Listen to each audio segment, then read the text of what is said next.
So what are you grateful for? What are we grateful for?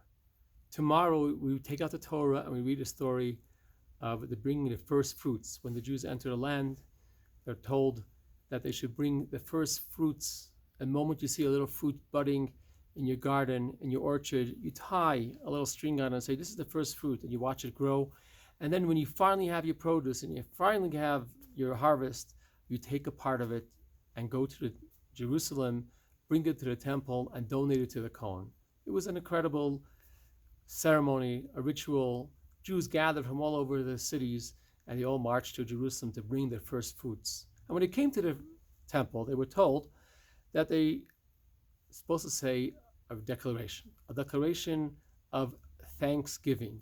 It's called Higadati Hayom. I'm declaring today. I'm offering thanks today. The word Higadati comes the same word as Haggadah. You should tell it to your children. In fact, the text of the Haggadah from Passover is the text of tomorrow's Torah reading, this week's Torah reading, Ki Tavo. It recounts with joy, with thanksgiving, of the humble beginnings that the Jewish people began. Arami Oved Avi.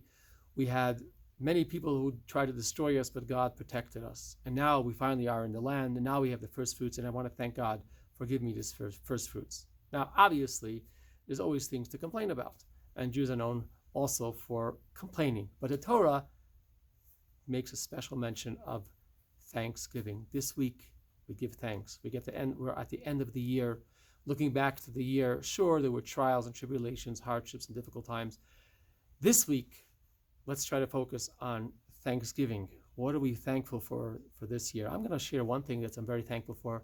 This week, our daughter Sara, fifth in the family, all of 19, who came back from Israel before the summer, was in a camp, was a director in camp of extracurricular activities. Now she's taken on a position in Chicago in high school, and we're very, very proud that she's a teacher. She's teaching Hasidic history to these girls. She's also a dormitory counselor, and she's helping bring great changes to the school. They brought her on board. Since she went through the school, she knows the issues that could be done better, and we're very, very proud of her. I'm very grateful for my children, for our children, and particularly for Sarah's tremendous effort in teaching and educating the girls.